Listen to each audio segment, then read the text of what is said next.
Hello दोस्तों, स्वागत है आप सभी का हमारे YouTube channel define study point में। दोस्तों आज मैं आपको ईवीएस का फोर्थ चैप्टर कराऊंगा और फोर्थ चैप्टर का यह पार्ट थर्ड होगा और इस पार्ट के बाद ये चैप्टर कंप्लीट हो जाएगा। इसके पहले मैंने 2 पार्ट्स बना रखे हैं, वो पार्ट्स अगर आपने नहीं देखे तो पहले आप वो पार्ट्स जाके देखिए, ठीक है। और दोस्तों मैं कुछ दिनों से वीडियोस नहीं बना रहा हूँ, उसके लिए मैं माफ़ी चाहूँगा। बट दोस्तों कुछ रीजंस की वजह से मैं वीडियो नहीं बना पा रहा था, तो उसके लिए मैं माफ़ी चाहूँगा। बट अब मैं रेगुलर वीडियो कंटिन्यू करने की पूरी कोशिश करूँगा और जल्द से जल्द सारा सिलेबस कंप्लीट करवा दूँगा, ठीक है। तो आप वीडियो को ज़्यादा से ज़्यादा शेयर करें, सब्सक्राइब करें, ठीक है। और अगर आप चैनल पर नए हैं तो सब्सक्राइब करके नोटिफिकेशन बेल आइकन दबा दें, ठीक है दोस्तों। और आप कमेंट ज़रूर करा करें, जिससे मुझे पता चलता है कि आपको वीडियो कैसी लग रही है, ठीक है। कमेंट करके ज़रूर बताया करें, ठीक है, जिससे मैं और जल्दी जल्दी वीडियो लाऊंगा। तो चलिए स्टार्ट करते हैं हमारा आज का टॉपिक। हमारा जो इस वीडियो का फर्स्ट टॉपिक है वो है हमारा जैव विविधता को संकट। मतलब दोस्तों जैव विविधता को क्या संकट है, ठीक है। कुछ मानवीय व प्राकृतिक गतिविधियां प्रत्यक्ष व परोक्ष रूप से इस संकट को उत्पन्न करने के लिए उत्तरदायी है। मतलब दोस्तों मानवीय और प्राकृतिक गतिविधियां क्या है, उन्हीं के वजह से जैव विविधता को संकट हो रहा है, उन्हीं के वजह से संकट उत्पन्न हो रहे हैं, ठीक है। वो इनके लिए उत्तरदायी है, ठीक है। इन सभी मानवीय गतिविधियों के कारण बहुत सारी प्रजातियां विलुप्त होने के कगार पर है। मतलब दोस्तों कुछ मानवीय गतिविधियों के कारण क्या है, बहुत सारी प्रजातियां विलुप्त होने के कगार पर है, मतलब वो बिल्कुल ही खत्म होने वाली है, ठीक है। जैव विविधता का ह्रास किसी एक क्षेत्र विशेष से संबंधित ना होकर समुचे विश्व की समस्या है। मतलब दोस्तों जो जैव विविधता की समस्या है, ठीक है, वो किसी एक क्षेत्र या फिर किसी एक देश की समस्या नहीं, वो बल्कि पूरे विश्व की समस्या है, ठीक है।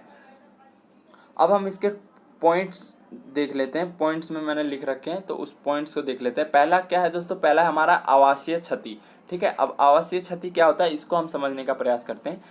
तीव्र विकास की अंधाधुंध दौड़ में मानव ने जंगल, भूमि, जल संसाधन का इतना तीव्र दोहन किया है कि अनेकों प्रजातियों को अपना प्राकृतिक आवास छोड़ना पड़ा। मतलब दोस्तों तीव्र विकास यानी जल्दी विकास के लिए मानव ने क्या किया, जंगल, भूमि और जल संसाधनों का क्या बहुत दोहन किया, ठीक है। और जब इनका बहुत दोहन किया तो क्या हुआ, अनेकों प्रजातियों को अपना आवास छोड़ना पड़ा, ठीक है दोस्तों। जैसे कि अपने विकास के लिए मानव ने क्या किया, बहुत सारे जंगलों को कटाई की, जिससे क्या हुआ, वहां पे जो जानवर रहते थे वो जंगल उनके लिए आवास था, तो उन्हें अपना आवास छोड़कर जाना पड़ा, ठीक है।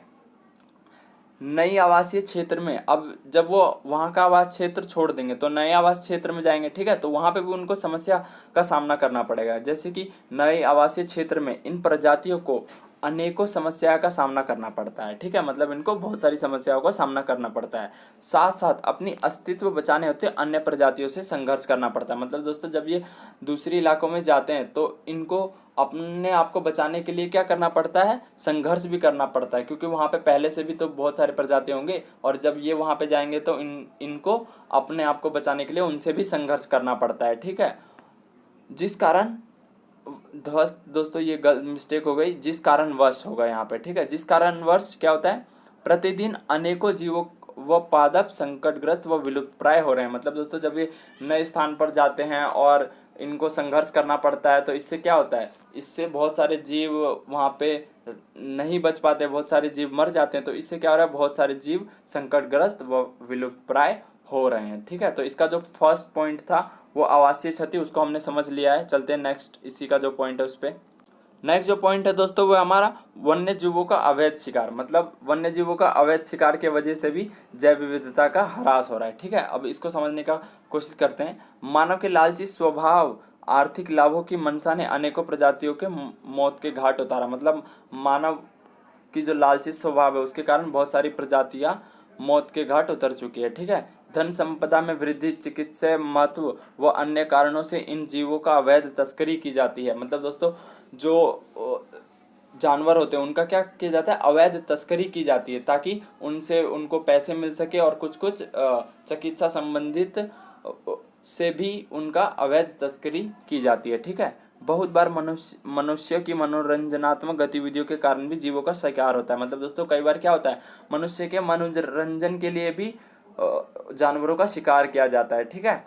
विभिन्न वन्य जीवों के अंगों की अवैध दवाओं व हथियारों के लिए तस्करी की जाती है। मतलब दोस्तों जो जो जीव होते हैं उनका क्या किया जाता है, अवैध तस्करी की जाती है। किस लिए, उनके अंगों की तस्करी की जाती है, ठीक है। और और हथियारों के लिए। मतलब दोस्तों बहुत सारे जानवर से क्या होते हैं, अनेक प्रकार की दवाइयाँ बनती है, तो इसलिए उनका क्या किया जाता है, तस्करी की जाती है। और किसी से हथियार भी बनाए जाते हैं, बहुत सारे जानवरों के जो हड्डी वड्डी होते हैं उनसे हथियार भी बनाए जाते हैं, तो इसलिए भी इनकी तस्करी की जाती है, ठीक है, जो कि इलीगल होती है, ठीक है। जैसे हाथी दांत जैसे हाथी दांत के लिए हाथी, मतलब दोस्तों हाथी के दांत के लिए किसकी शिकार किए जाते हैं, हाथियों की, ठीक है, हाथियों की, ठीक है। बाघों की खाल व हड्डियों आदि का देश विदेश में व्यापक उपयोग होता है। मतलब बाघों का भी शिकार किया जाता है। उसका क्या यूज में आता है, उसका खाल यूज में आता है, उसकी हड्डियां यूज में आती है, ठीक है। इसलिए बाघों का भी तस्करी की जाती है, इसलिए उनका भी शिकार किया जाता है ताकि बाघ के खाल व हड्डियों का तस्करी की जा सके, ठीक है दोस्तों। देखते हैं हमारा थर्ड टॉपिक। थर्ड जो है दोस्तों वह हमारा मानव वन्य जीव टकराव। मतलब मानव और वन्य जीवों के बीच टकराव हो रहा है, इसके कारण भी जैव विविधता को संकट उत्पन्न है, ठीक है। अब देखते हैं कैसे। मानव अपनी आवश्यकताओं की पूर्ति के लिए कृषि का विस्तार, मतलब मानव क्या कर रहा है, अपनी आवश्यकताओं की पूर्ति के लिए कृषि का विस्तार कर रहा है, शहरीकरण कर रहा है, औद्योगिकरण कर रहा है, ठीक है, ऐसी चीजें कर रहा है, ऐसी और इन्हीं गतिविधियां करता है, मतलब ऐसी गतिविधियां करता है, ठीक है, जिस कारण मानव व वन्य जीवों के बीच संघर्ष की घटनाएं अधिक सामने आ रही है। मतलब दोस्तों मानव क्या करता है, अपनी आवश्यकताओं की पूर्ति के लिए क्या करता है, कृषि का विस्तार करता है। कृषि का विस्तार करने के लिए उसको क्या करना पड़ेगा, जंगलों की कटाई करनी पड़ेगी, ठीक है, शहरीकरण, औद्योगिकरण, इसके लिए भी क्या करना होगा, जंगलों की कटाई करनी पड़ेगी। और ऐसी गतिविधियों के कारण क्या हो रहा है, मानव व वन्य जीवों के बीच संघर्ष की घटनाएं अधिक सामने आ रही है, ठीक है। इन क्रियाओं से वन्यजीवों के प्राकृतिक पर्यावास नष्ट हो जाते हैं, जिससे वन्यजीव मानव बस्तियों की ओर पलायन करते हैं, व इससे मनुष्य व वन्यजीवों के बीच संघर्ष बढ़ता है। मतलब दोस्तों जो ऊपर मैंने बताया था, अगर वो सब चीज़ मानव करता है तो इससे क्या होता है, वन्यजीव का जो पर्यावास है, मतलब जो वहाँ पे वो जहाँ पे वो लोग रहते हैं, मतलब जिसकी जंगल में वो रहते हैं, तो वो उनका पर्यावास हुआ, तो वो क्या होता है, नष्ट हो जाता है, ठीक है। अब उनका पर्यावास नष्ट हो गया तो वो क्या करते हैं, मानव बस्तियों की ओर पलायन करते हैं, मतलब मानव बस्तियों की ओर जाते हैं, ठीक है। और जब वो मानव बस्तियों की ओर जाएंगे तो इससे क्या होगा, मनुष्य व वन्य जीवों के बीच संघर्ष बढ़ेगा, ठीक है। इस प्रकार के संघर्ष प्रतिदिन मनुष्य व वन्य जीवों को जान गंवानी पड़ती है। मतलब दोस्तों इस कारण क्या होता है, हर रोज वन्य जीवों और मनुष्य को जान गंवानी पड़ती है, ठीक है। तो ये भी एक समस्या का विषय है, ठीक है। फोर्थ देखते हैं हम। फोर्थ है हमारा अत्यधिक दोहन, ठीक है, मतलब जो भी चीजें हैं उनका हम अत्यधिक दोहन कर रहे हैं। देखते हैं इस टॉपिक को समझने का कोशिश करते हैं। अत्यधिक दोहन। सीमित भूभाग पर लगातार बढ़ती जनसंख्या ने पृथ्वी पर परितंत्र पर अत्यधिक दबाव बढ़ाया है। मतलब पृथ्वी के पारितंत्र पर, ठीक है, पृथ्वी के पारितंत्र पर, मतलब जो भूभाग क्या है दोस्तों, भूभाग तो सीमित है, मगर बढ़ती जनसंख्या ने क्या करा है, जो भी पारितंत्र है और या फिर जो भी पृथ्वी है उस पर क्या करा है, अत्यधिक दबाव बढ़ाया है, ठीक है। प्रत्येक वर्ष 8 से 9 करोड़ लोग पृथ्वी पर शामिल हो रहे हैं। उनकी आवश्यकताओं की पूर्ति के लिए सर्वाधिक महत्वपूर्ण स्रोत प्राकृतिक संसाधन है। मतलब दोस्तों हर वर्ष कितने 8 से 9 करोड़ लोग क्या हो रहे हैं, पृथ्वी पर आ रहे हैं, ठीक है। और उनकी आवश्यकता की पूर्ति का सबसे महत्वपूर्ण स्रोत क्या है, प्राकृतिक संसाधन, ठीक है। अब जब प्राकृतिक संसाधनों का यूज, जब हर वर्ष इतने लोग बढ़ते जा रहे हैं और जब इनकी आवश्यकताओं की पूर्ति के लिए प्राकृतिक संसाधनों का उपयोग होगा तो ऑब्वियसली सी बात है कि प्राकृतिक संसाधनों में कमी आएगी, ठीक है। अपनी जीवन यापन की जरूरतों को पूरा करने के लिए मनुष्य अन्य प्रजातियों के क्षेत्र के अतिक्रमण कर उनको संकटग्रस्त बना रहा है। मतलब दोस्तों जो मानव क्या है, उनकी जनसंख्या लगातार बढ़ती जा रही है, ठीक है। और जब लगातार जनसंख्या बढ़ते जा रही है तो उनको क्या जीवन यापन भी करना है और उनको उनकी बहुत सारी ज़रूरतें भी होंगी। तो उन सबको पूरा करने के लिए क्या करता है मनुष्य, जो प्रजाति होती है वहाँ उनको संकटग्रस्त बना देता है, ठीक है। मतलब जो प्रजातियों से उनसे संसाधन प्राप्त होते हैं वो सारे संसाधन मनुष्य प्राप्त करता है। जैसे कि जंगल हो गया, जंगल क्या है, ये प्रजातियों का, ये जानवरों का है, मगर मानव की जब जनसंख्या बढ़ती है तो क्या करता है मानव, अपनी रहने की जगह बनाने के लिए वनों की कटाई करता है, कृषि करने के लिए वनों की कटाई करता है। इससे क्या होता है, इससे जो प्रजातियां होती है वो क्या हो रही है, संकटग्रस्त हो रही हैं, ठीक है। धीरे धीरे वन व तटीय क्षेत्र कम होते जा रहे हैं। मतलब धीरे धीरे क्या होता जा रहा है, वन व तटीय क्षेत्र कम होता जा रहा है, क्योंकि लगातार जनसंख्या बढ़ती जा रही है और वनों की कटाई लगातार होती जा रही है। ठीक है, लास्ट देखते हैं, लास्ट है जैव विविधता व विखंडन, जैव विविधता का विखंडन व पतन, मतलब जैव विविधता का पतन हो रहा है। ठीक है, इसको समझने का हम प्रयास करते हैं।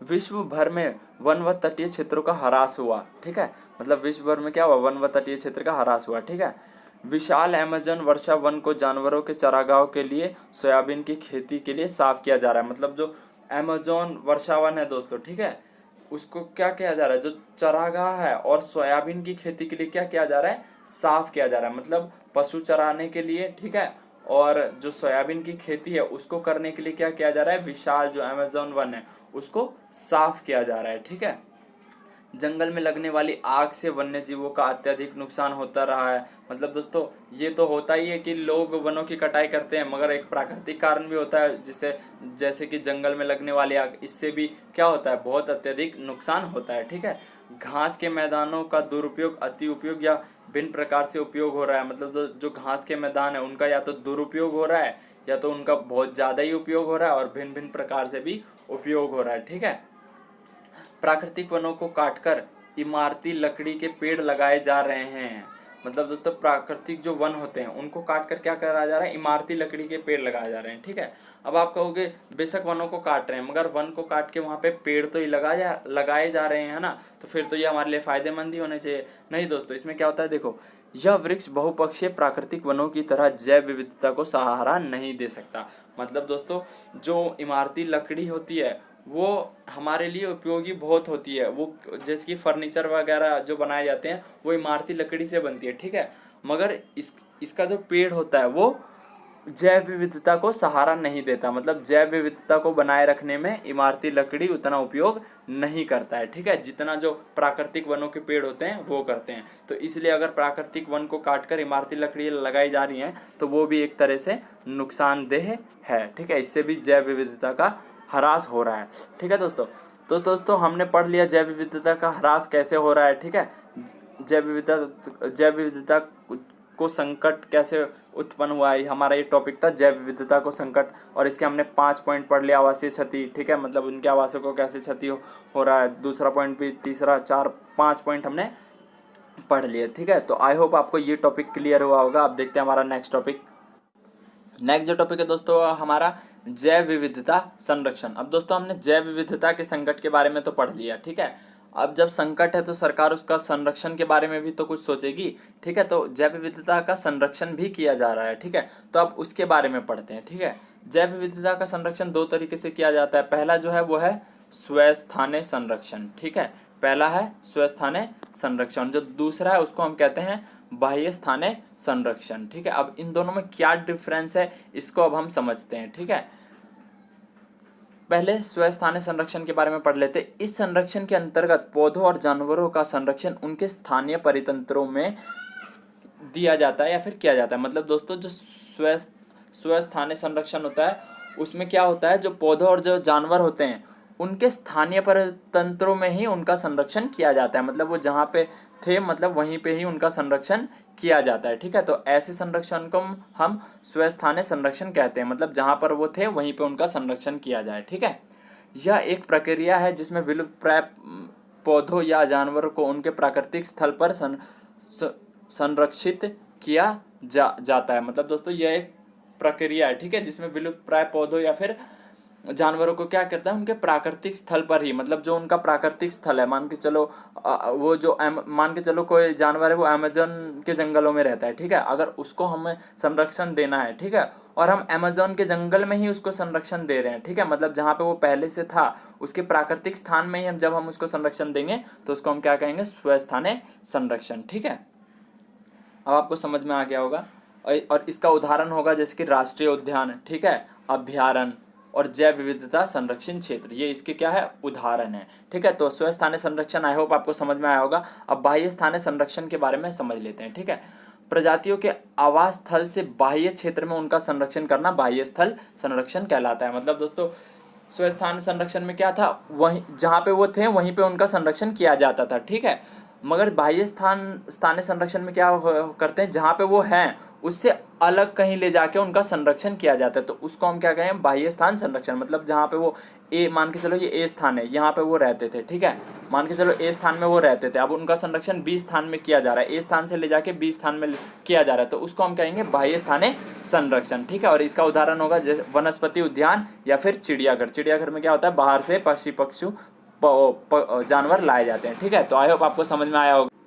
तो दोस्तों आपको बाह्य स्थानीय संरक्षण और स्व स्थानीय संरक्षण समझ में आ गया होगा, ठीक है। अब हम इसका जो एग्जाम्पल है ये एक बार देख लेते हैं। मतलब जैसे कि जो मैंने बताया था राष्ट्रीय उद्यान और अभयारण्य, ठीक है, और इसमें वनस्पति उद्यान और चिड़ियाघर, तो इसके बारे में हम थोड़ा थोड़ा पढ़ लेते हैं, ठीक है। पहले हम पढ़ते हैं राष्ट्रीय उद्यान के बारे में, ठीक है। और ये किसका पार्ट है, ये स्व स्थानीय संरक्षण का पार्ट, ठीक है, ठीक है। इसका एग्जाम्पल देखते हैं।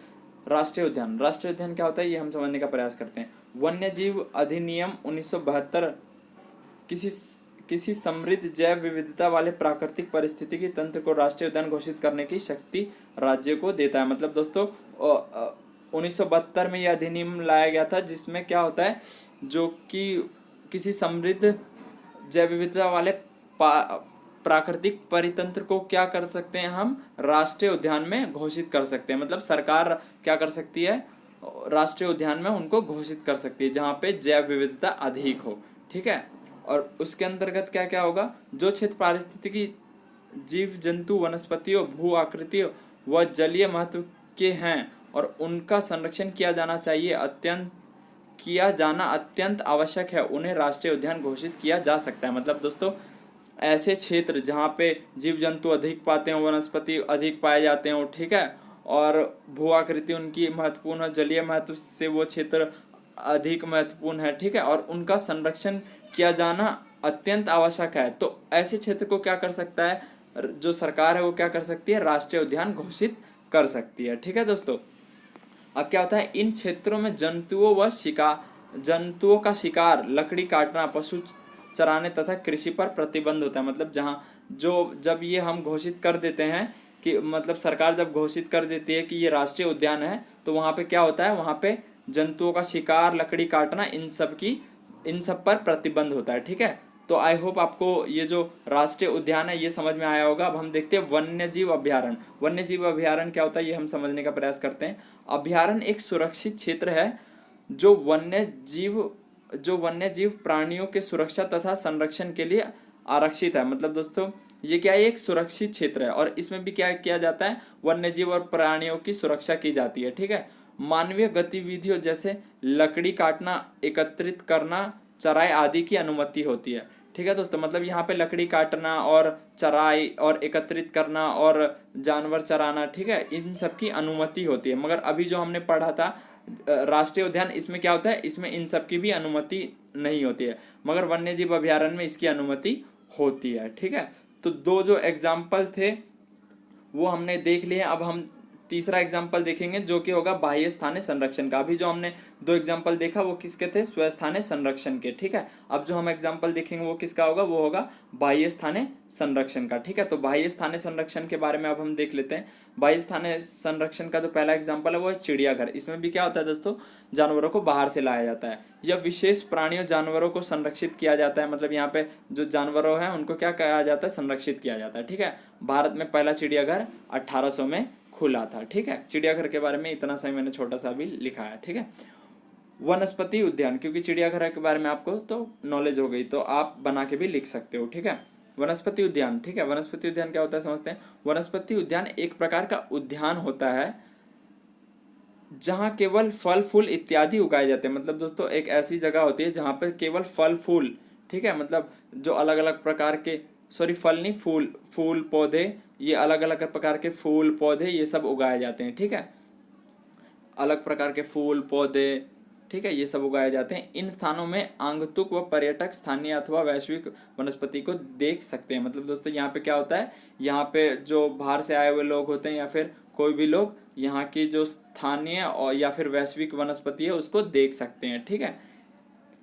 तो आई होप आपको समझ में आया होगा। चिड़ियाघर और वनस्पति उद्यान भी आपको समझ में आएगा और वन्य जीव अभयारण्य और राष्ट्रीय उद्यान ये भी आपको समझ में आया होगा। ठीक है, ये स्वस्थानीय और बाह्य स्थानीय संरक्षण का एग्जाम्पल था। तो आई होप आपको समझ में आया होगा। चलते हैं हमारे लास्ट टॉपिक के ऊपर। नेक्स्ट टॉपिक और लास्ट टॉपिक देख लेते हैं दोस्तों। भारत सरकार ने क्या किया है दोस्तों, जैव विविधता के लिए, जैव विविधता के संरक्षण के लिए कई कदम उठाए हैं। ठीक है, तो उसको हम समझते हैं यहाँ पे। वन्य जीव संरक्षण अधिनियम 1972, जैव विविधता संरक्षण अधिनियम 1999 आदि इस दिशा में उठाए गए कुछ महत्वपूर्ण कदम है। मतलब 1972 का अधिनियम और 1999 का अधिनियम ये बहुत ही महत्वपूर्ण है जैव विविधता के लिए। ठीक है, लगातार घटते आवास क्षेत्र, मानव वन्य जीव संघर्ष आदि वन्य जीव संरक्षण तथा जैव विविधता संरक्षण के मार्ग पर प्रमुख बाधाएं हैं। मतलब दोस्तों जो घटते आवासीय क्षेत्र हैं, ठीक है, मतलब जानवरों का जो घटते आवासीय क्षेत्र हैं और मानव और वन्य जीव के जो टकराव है, और भी ऐसे कई कारण की वजह से क्या हो रहा है, जैव विविधता के संरक्षण, मतलब जैव विविधता को संरक्षण के लिए बहुत सारी बाधाएं सामने आ रही है। किसके वजह से, इन सब चीज़ों की वजह से, जैसे कि मानव और वन्य जीवों के बीच संघर्ष, ऐसी ऐसी बहुत सारी समस्याओं की वजह से क्या हो रहा है, जैव विविधता को कठिनाई का सामना करना पड़ रहा है।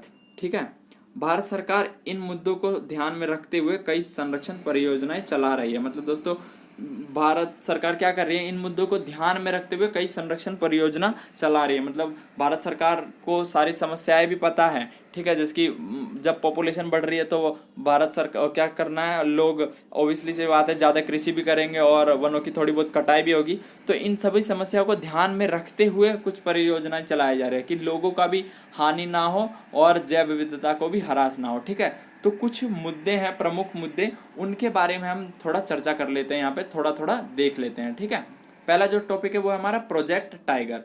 ठीक है, प्रोजेक्ट टाइगर को भारत सरकार के WWE इंटरनेशनल के सहयोग से 1973 में आरंभ किया गया था। मतलब दोस्तों इसको कब 1973 में आरंभ किया गया था, और इसका लक्ष्य क्या था, इसका लक्ष्य इस प्रमुख प्रजाति के इसके सभी आवासों की सुरक्षा करना है। ठीक है, मतलब दोस्तों इसका लक्ष्य क्या था, जो टाइगर है उसकी जो भी प्रजाति है, ठीक है, उसका सुरक्षा करना और इसका जो आवास है उन सब का सुरक्षा करना था। ठीक है, प्रोजेक्ट टाइगर का उद्देश्य क्या था, मतलब टाइगरों का रक्षा करना और उनका जो आवास है उनकी सुरक्षा करना। ठीक है, वर्ष 2001 तक बाघ अभयारण्यों की संख्या बढ़कर 27 हो गई। मतलब दोस्तों 2001 तक क्या हो गई, बाघ जो अभयारण्य है, ठीक है, इनकी संख्या क्या हो गई, 27 हो गई।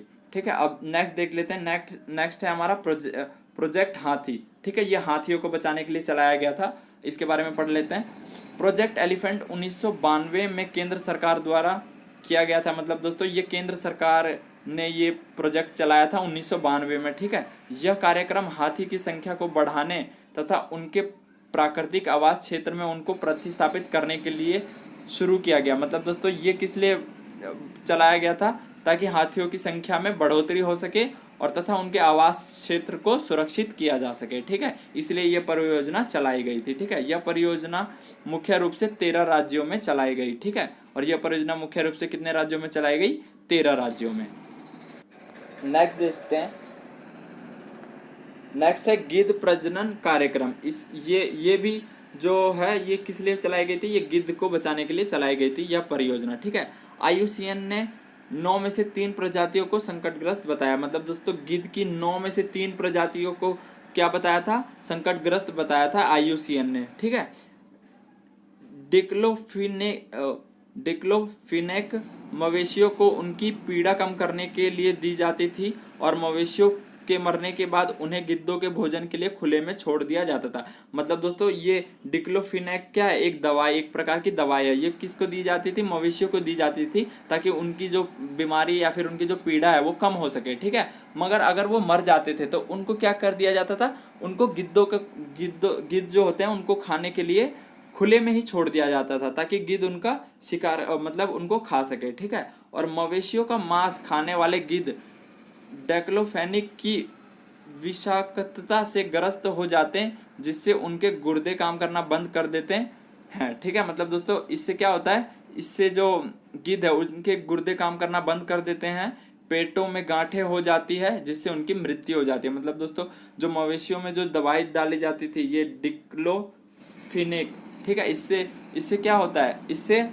जो गिद्ध है उनकी उनके गुर्दे काम करना बंद कर देते हैं, पेटों में गांठें हो जाती है और उनकी मृत्यु हो जाती है। ठीक है, तो इसलिए ये गिद्धों की मौत का कारण बन रहा था। ठीक है, तो फिर भारत सरकार ने यह प्रतिबंध कर दिया, मगर भारत सरकार को जब ये पता लगा तो भारत सरकार ने इसको प्रतिबंध कर दिया और उसके स्थान पर मिलोक्सिकैम देने की सलाह देते हैं। मतलब दोस्तों जो दवाई थी, उस दवाई से क्या हो रहा था, जब वो मवेशियों को दी जाती थी उनकी पीड़ा कम करने के लिए और वो मवेशी मर जाते थे, तो फिर क्या होता था, मवेशियों को ऐसे ही खाने के लिए छोड़ दिया जाता था गिद्धों को। ठीक है, गिद्धों के लिए, और जब गिद्ध उनको खाते थे, ठीक है, तो उस दवाई की वजह से गिद्ध की क्या हो जाती थी, मृत्यु हो जाती थी। ठीक है, गिद्ध को मरना पड़ता था। तो इसलिए भारत सरकार ने इस दवाई पर प्रतिबंध लगा दिया और इसकी जगह कोई और दवाई का सुझाव दिया। ठीक है, वर्ष 2001 में बॉम्बे नेचुरल हिस्ट्री सोसाइटी और हरियाणा वन विभाग ने हरियाणा के पिंजेर में एक गिद्ध संरक्षण एवं प्रजनन केंद्र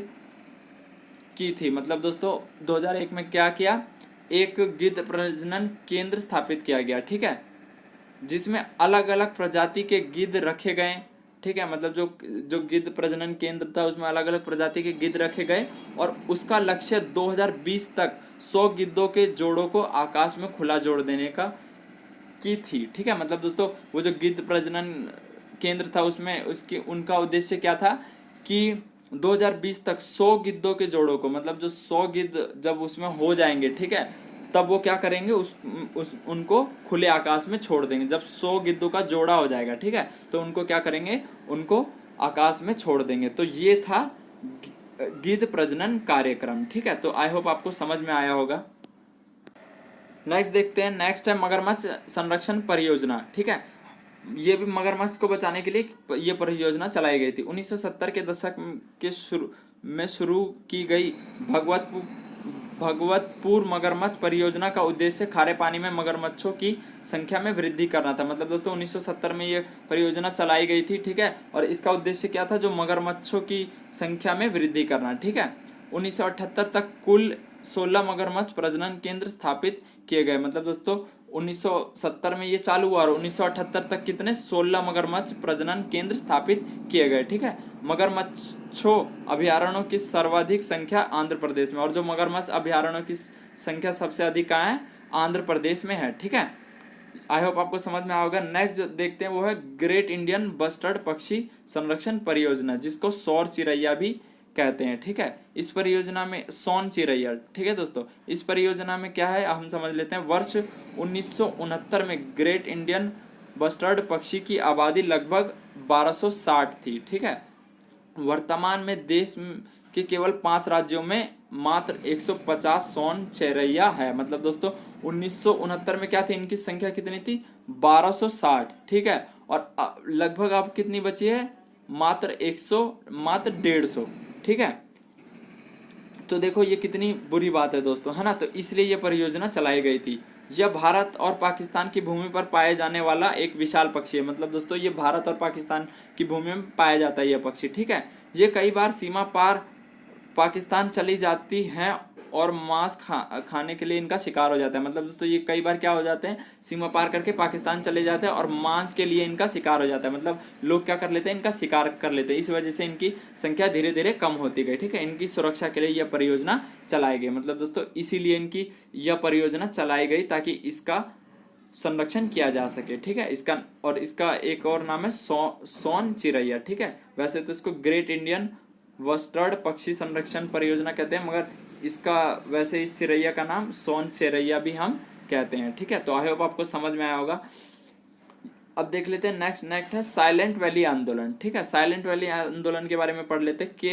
केरल की शांत घाटी अपने जैव विविधता के लिए मशहूर है। मतलब कि दोस्तों केरल की एक शांत घाटी है। ठीक है, उसमें क्या बहुत सारी जैव विविधता है और इसलिए वो क्या है, मशहूर है। 1980 में बिजली निर्माण हेतु किंतु पुंछ नदी पर एक बांध का प्रस्ताव रखा गया। मतलब दोस्तों 1980 में क्या किया गया, एक बांध निर्माण का प्रस्ताव रखा गया। ठीक है, परंतु जैव वैज्ञानिकों ने, स्थानीय लोगों ने और पर्यावरण कार्यकर्ताओं ने इसका विरोध किया। मतलब दोस्तों जो लोगों ने क्या किया, इसका विरोध किया। उन्होंने कहा यहाँ पे बांध नहीं बनना चाहिए। ठीक है, जिसके कारण क्या हुआ, जिसके कारण केंद्र सरकार द्वारा साइलेंट वैली को राष्ट्रीय उद्यान बना दिया गया। मतलब जो साइलेंट वैली थी इसको क्या कर दिया गया दोस्तों, इसको राष्ट्रीय उद्यान बना दिया गया। राष्ट्रीय उद्यान हमने अब पढ़ा था जहाँ पे जीवों का संरक्षण किया जाता है, ठीक है।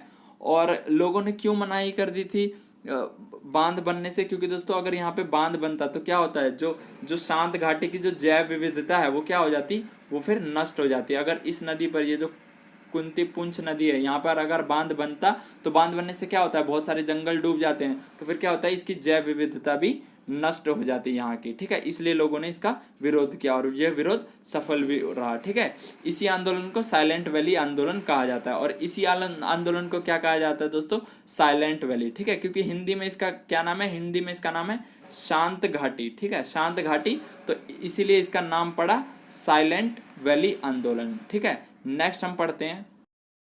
नेक्स्ट और लास्ट टॉपिक है दोस्तों हमारा सेव वेस्टर्न घाट आंदोलन, ठीक है दोस्तों, और इसको पश्चिमी घाट बचाओ आंदोलन भी कहते हैं, ठीक है। ये हमारा लास्ट टॉपिक है, इसको देख लेते हैं। पश्चिमी घाट जैव विविधता की दृष्टिकोण से हॉटस्पॉट है। मतलब दोस्तों पश्चिमी घाट में क्या है, बहुत सारी जैव विविधता है, ठीक है। पश्चिमी घाट पर खतरों के वजह से लगभग 30 वर्ष पहले पश्चिमी घाट बचाओ आंदोलन किया गया था। मतलब दोस्तों पश्चिमी घाट में क्या है, बहुत सारे खतरे उत्पन्न हुए, ठीक है। मतलब जैव विविधता के लिए बहुत सारे खतरे उत्पन्न हुए। इस वजह से क्या हुआ 30 वर्ष पहले, ठीक है, 30 वर्ष पहले क्या किया गया था, पश्चिमी घाट बचाओ आंदोलन किया गया था, ठीक है।